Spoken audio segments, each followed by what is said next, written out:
All right, friends, the worms got here. The box, it's pretty damp. It is pouring rain out, so that's probably fault of the rain and not them worms. Let's lay it on this packing paper.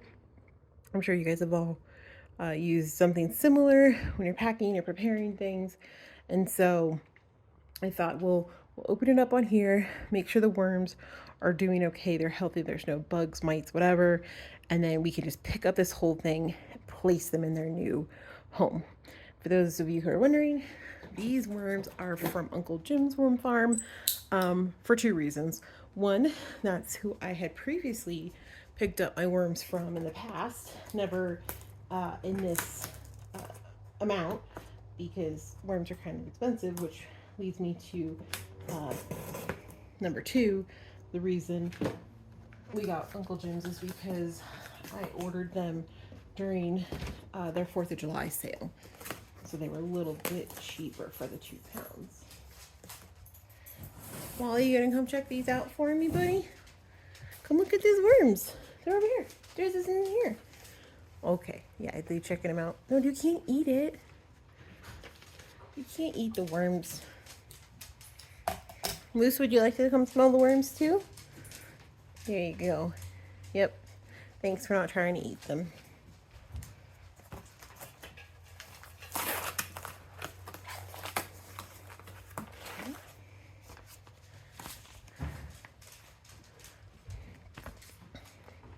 All right, so we got our instructions, pretty much the same as usual. They were dehydrated. They had a rough ride getting out here, even though they're, like 2 days shipped or whatever.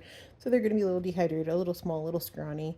And that's just part of the shipping risk, but not worried about them. All right, so the worms are going to be okay. They're probably not okay in this moment, but they will be. So let's see how they are doing. Promise.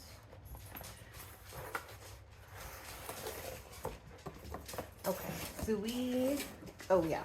Oh, hi Wally, do you want to help? So we got a coconut coir brick as part of the promo thing. So this is not normally included, but we ended up getting one because it was part of a promotion.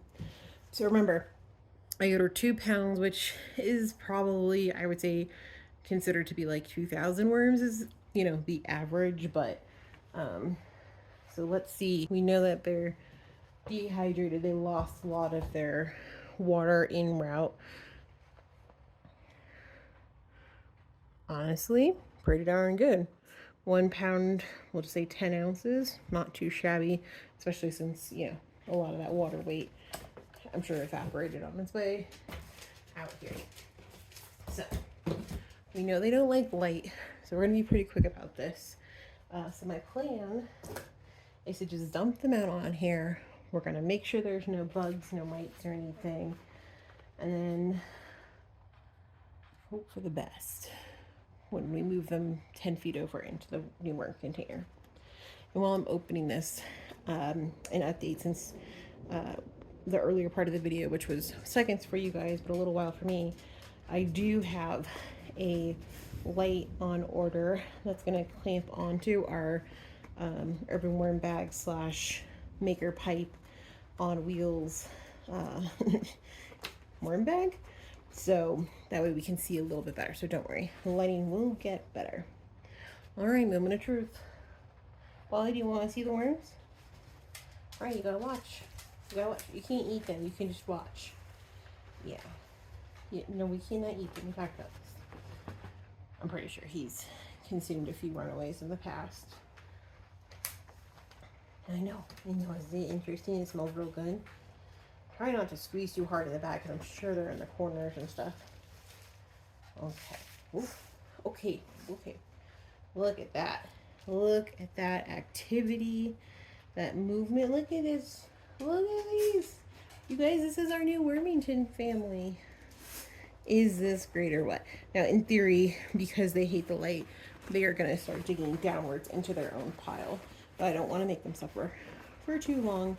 But I do want to make sure everybody looks good, is mostly alive, and more importantly, there's not any obvious creepy crawlies that aren't invited to our party.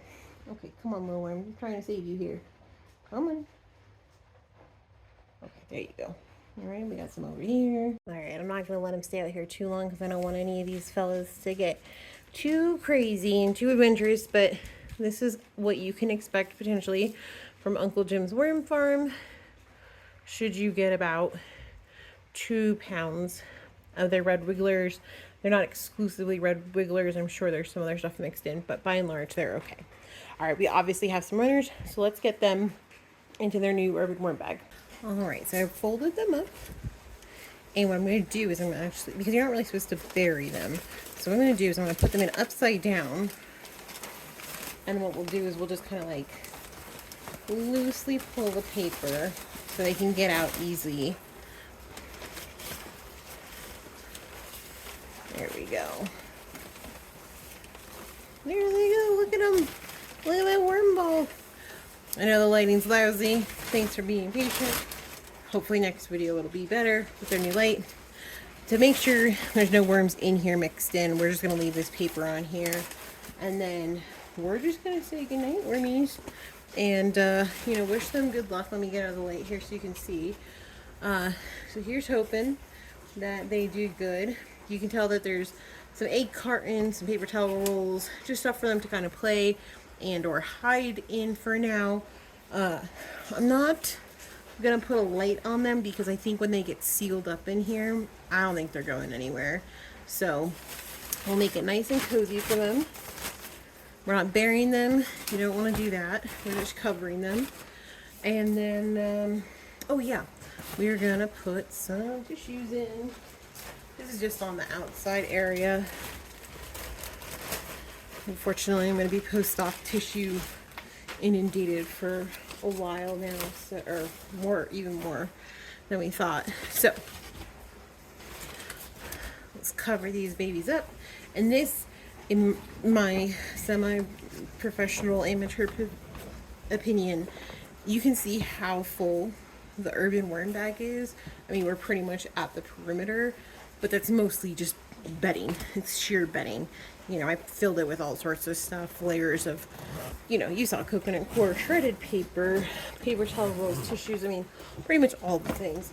And so, I think, if I recall correctly, the recommendation for the urban worm bag on the initial filling is probably about halfway. So we're way above and beyond. But I'd rather have more bedding than not enough bedding and let them just work it down, because the first year with your urban worm bag, because it's a continuous flow through, it's going to take the longest to get through all of that bedding as it is, and I'm not expecting to harvest this anytime soon, so I'd rather just let it be in there and let them get to it when they get to it, because if you haven't seen a harvest from an urban worm bag before, go check out the one that I did before we moved in left Florida. It was an outdoor bag on the patio, and I gotta say the harvest for the first year was incredible. So if I get even half of that out here, where the temperatures are probably a little less in their favor, I'm gonna be thrilled. So if you want to follow along and see how we are doing with our new urban worm bag setup on our maker pipe frame on wheels with our worms from Uncle Jim's Worm Farm, and you want to watch the worms at work over time with my fantastic new flag, I hope you subscribe so that way you can keep up to date on all of our vermicomposting adventures now that we are in Colorado and not Florida. Well, friends, thanks for enjoying this video and making it to the end.